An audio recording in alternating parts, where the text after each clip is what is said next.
अस्सलाम वालेकुम स्टूडेंट्स ये लास्ट क्वेश्चन कार्बोहाइड्रेट वाली क्लासिफिकेशन का पॉलीसेकेराइड, क्योंकि डाइसेकेराइड और पॉलीसेकेराइड दोनों क्वेश्चन अलग-अलग आए हुए हैं, इसलिए ये आपको अलग-अलग करके पढ़ा रहे हैं कि हमारे पास पॉलीसेकेराइड में क्या होता है जी, having more than 10 sugar molecule, ऐसे कार्बोहाइड्रेट जिनके अंदर 10 से ज़्यादा शुगर मॉलिक्यूल होते हैं, इनको हम पॉलीसेकेराइड कहते हैं।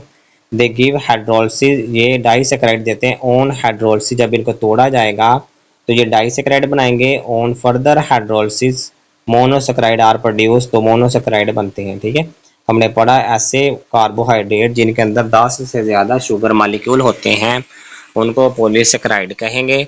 जब इनको तोड़ा जाता है तो डाइसेक्राइड बनते हैं, जब इनको मज़ीद तोड़ा जाता है तो ये मोनोसेक्राइड बनते हैं। जो हम रोटी खाते हैं ये रोटी पॉलीसेक्राइड है, स्टार्च होती है इसमें। ठीक है, ये इसके अंदर होती है।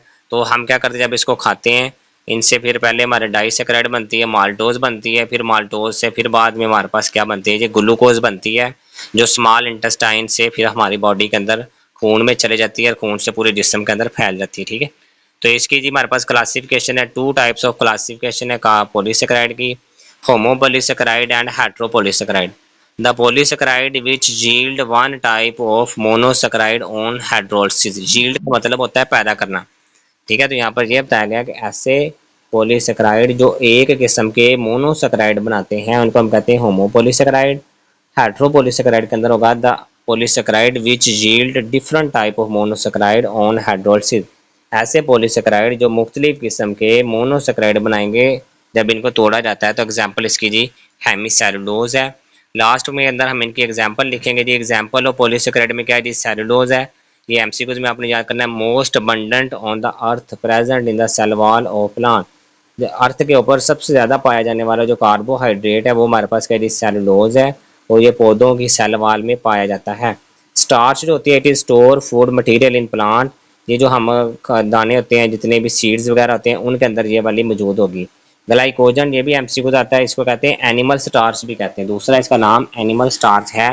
It is present in animal tissue, ये हमारे टिश्यू और जिगर के अंदर ये पाई जाती है। ठीक है, तो ये स्टूडेंट्स आपने पॉलीसेकेराइड की डेफिनेशन, इनकी दोनों का इनकी क्लासिफ। अस्सलाम वालेकुम स्टूडेंट्स आज हमने कार्बोहाइड्रेट का दूसरा क्वेश्चन डाइसेकेराइड के नाम से ये क्वेश्चन आया था। डाइसेकेराइड और पॉलीसेकेराइड जो हैं ये दोनों ही अलग-अलग क्वेश्चन में आए थे, तो इसलिए इनको हमने ऐसे ही याद करना। डाइसेकेराइड के अंदर हमने पहली डेफिनेशन पढ़ी थी, it has two sugar molecule, इसके पास दो शुगर मालिक्यूल होते हैं।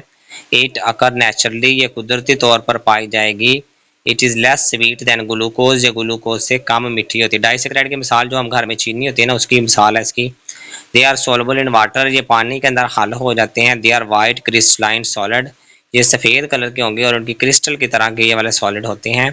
लास्ट वाली लाइन आप एमसीक्यूज में कर लें कि दो मोनोसेकेराइड के अंदर जो बॉन्ड पाया जाता है उसको हम कहते हैं ग्लाइकोसिडिक बॉन्ड। ठीक है, तो हमने पढ़ा डाइसेकेराइड के अंदर कितने शुगर मालिक्यूल है, दो शुगर मालिक्यूल हैं।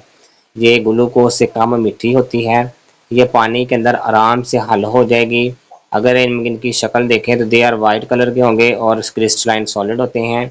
दोनों मोनोसेकेराइड के दरमियान जो बॉन्ड पाया जाता है वो ग्लाइकोसिडिक बॉन्ड है, ये बड़ा इंपॉर्टेंट है, एमसीक्यू के तौर पर आता है जी। मोनोसेकेराइड के अंदर जो बॉन्ड पाया जाता है उसका नाम ग्लाइकोसिडिक बॉन्ड है। इसके बाद हमारे पास इसकी दो टाइप्स होती हैं क्लासिफिकेशन ऑफ डाइसेकेराइड में, होमोजीनियस होती है और हेट्रोजीनियस है। अगर शुगर मालिक्यूल जो डाइसेकेराइड में है are same, if all sugar molecule in disaccharide are same, अगर वो एक जैसे हों, it is called homogeneous disaccharide, इसको होमोजीनियस डाइसेकेराइड कहते हैं।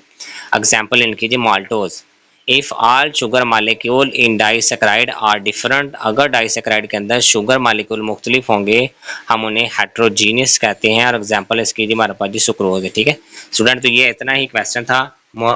डाइसेकेराइड की तारीफ करें और इसकी क्लासिफिकेशन, तो ये आपको इतना ये वाला क्वेश्चन आएगा, तो इतना ही आपको लिखना है। ठीक है स्टूडेंट, एग्जांपल ऑफ डाइसेकेराइड के अंदर सुक्रोज है। सुक्रोज किन चीज़ों से मिलकर बनी है, ग्लूकोज और फ्रुक्टोज जब आपस में मिलते हैं तो सुक्रोज बनती है। आपने एमसीक्यू के तौर पर करना है। It is common table sugar, इसको टेबल शुगर भी कहते हैं। लैक्टोज जो होती है ये दूध के अंदर होती है, it is also called milk sugar, इसको दूध वाली शुगर कहते हैं। ये ग्लूकोज और लैक्टोज से मिलकर बनी है। माल्टोज होती है, इसको फ्रूट शुगर कहा जाता है। It is also called fruit sugar, इसको फ्रूट शुगर कहते हैं। ठीक है, ये दो ग्लूकोज के मालिक्यूल से बनी। तो ये आपने ऐसे जो साइडों पर ब्रैकेट में लिखी हुई हैं ये भी आपने ऐसे ही याद करनी है एमसीक्यूज के तौर पर, और अपने एग्जाम्पल इनकी सिर्फ ये लिख लें। सुक्रोज को टेबल शुगर कहते हैं, lactose is called milk sugar, maltose is called fruit sugar. ये आपने क्वेश्चन में लिखना है। बाकी ये जो आपको ब्रैकेट में लिखा हुआ है आपने एमसीक्यू पॉइंट ऑफ व्यू से तैयार करना है।